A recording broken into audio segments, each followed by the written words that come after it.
Hello everyone, आज हम लेकर आए हैं वार्षिक परीक्षा का मॉडल पेपर क्लास 6 विषय हिंदी।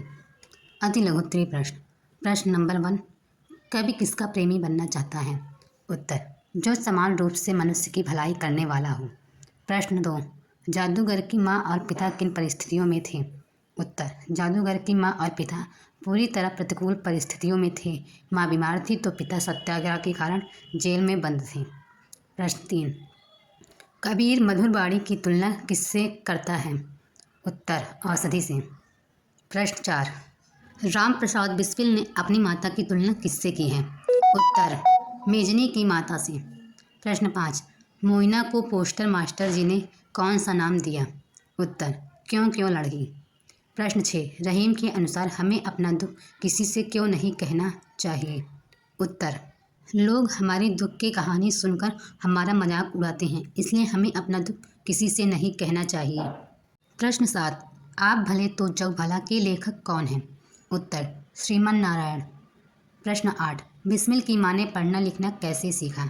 उत्तर, बिस्मिल की माँ ने घर पर ही सहेलियों की मदद से पढ़ना लिखना सीखा।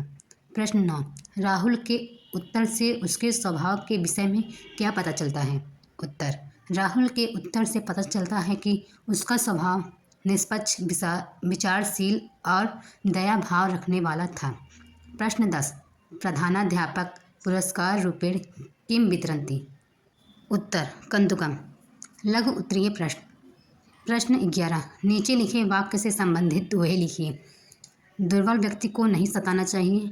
परोपकारियों के साथ रहने मात्र से ही परोपकार का पुण्य मिल जाता है। दुर्बल को ... हवे जाए, वे रहीम ... कोरम।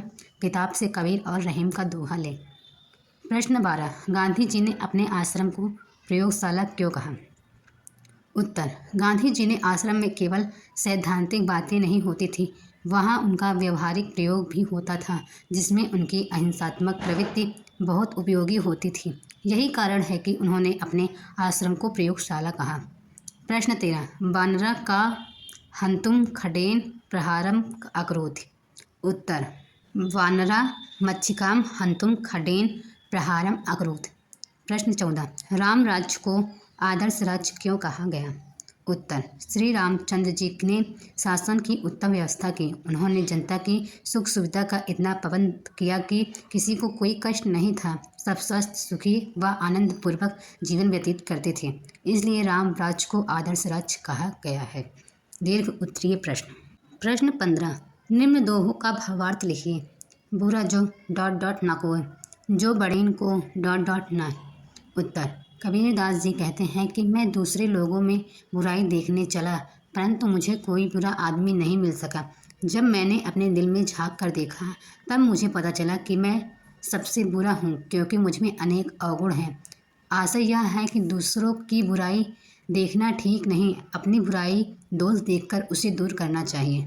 रहीम जी कहते हैं कि अगर कोई योग्य व्यक्ति की बुराई करता है तो वह अपनी हीनता को ही प्रदर्शित करता है, क्योंकि जो वास्तव में अच्छा है वह किसी के कहने भर से बुरा नहीं हो जाएगा। अतः हमें किसी की बुराई नहीं करनी चाहिए। प्रश्न 16, दुनिया ... हितकर होगा, इस कथन की सब प्रसंग व्याख्या कीजिए। प्रसंग, प्रस्तुत गद्यांश हमारी पाठ्य पुस्तक मंजरी के आप भले तो जग भला नामक पाठ से लिया गया है। इसकी लेखक श्रीमन नारायण हैं। प्रस्तुत गद्यांश में लेखक ने बताया है कि आप दूसरों से जिस प्रकार का व्यवहार करेंगे, दूसरे मनुष्य भी वैसा ही व्यवहार आपके साथ करेंगे। व्याख्या, लेखक कहता है कि सारा संसार कांच के महल जैसा है। जिस प्रकार कांच के महल में अपना रूप साफ साफ दिखाई देता है, उसी प्रकार हमारी आदत की छाया भी हमें दिखाई देती है। अगर आप खुश हो तो संसार भी विनम्र भाव और प्रेम से बात करेगा।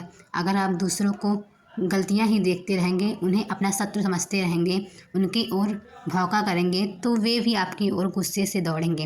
अंग्रेजी में एक कहावत है कि अगर आप खुश रहेंगे तो दुनिया भी आपका साथ देने को तैयार रहेगी। यदि आपको गुस्सा करना है और रोना हो तो दुनिया से दूर किसी जंगल में चले जाना ही कल्याणकारी होगा। प्रश्न 17, निम्न का संस्कृत में अनुवाद कीजिए। पहला, मेरी नाव कागज से बनी है। पत्र निर्मिता मम नौका। दूसरा, मेरी नाव आगे चली गई, मम नौका अग्रे चलिता। तीसरा, छात्रों में खेल प्रतियोगिता हो रही है। छात्राणां परस्परं क्रीड़ा प्रतियोगिता प्रचलति। प्रधानाध्यापक मिठाई बांटते हैं। प्रधानाध्यापकः मिष्ठान्नं वितरति। रमेश गांव जाते हैं। रमेशः ग्रामं गच्छति। प्रश्न 18, भारत के महान खगोलविद आर्यभट्ट पर अनुच्छेद लिखिए। आर्यभट्ट। महान गणितज्ञ और खगोल वैज्ञानिक आर्यभट्ट के नाम पर भारत ने 19 अप्रैल 1975 ईस्वी को प्रथम कृत्रिम उपग्रह आर्यभट्ट छोड़ा। नालंदा विश्वविद्यालय में गहन खगोलीय ज्ञान जुटाने के बाद आर्यभट्ट ने खगोल विज्ञान की उत्कृष्ट रचना आर्यभट्टीय नामक ग्रंथ संस्कृत भाषा में लिखा। इस ग्रंथ से प्रभावित होकर गुप्त शासक बुद्धदेव ने आर्यभट्ट को नालंदा विश्वविद्यालय का प्रधान बनाया। आर्यभट्ट ने निष्कर्ष निकाला कि पृथ्वी गोल है और अपनी धुरी पर घूमकर दिन रात बनाती है। चंद्रमा सूर्य के प्रकाश से चमकता है और ग्रहण एक खगोलीय घटना है। राहु द्वारा सूर्य व चंद्रमा का निगला जाना अंधविश्वास है। यह निष्कर्ष आज भी मान्य है। आर्यभट्ट ने एक और ग्रंथ आर्यभट्ट सिद्धांत लिखा, जो दैनिक खगोलीय गणना और शुभ मुहूर्त निश्चय करने में काम आता है। आज भी पंचांग बनाने में आर्यभट्ट की खगोलीय गणना काम आती है।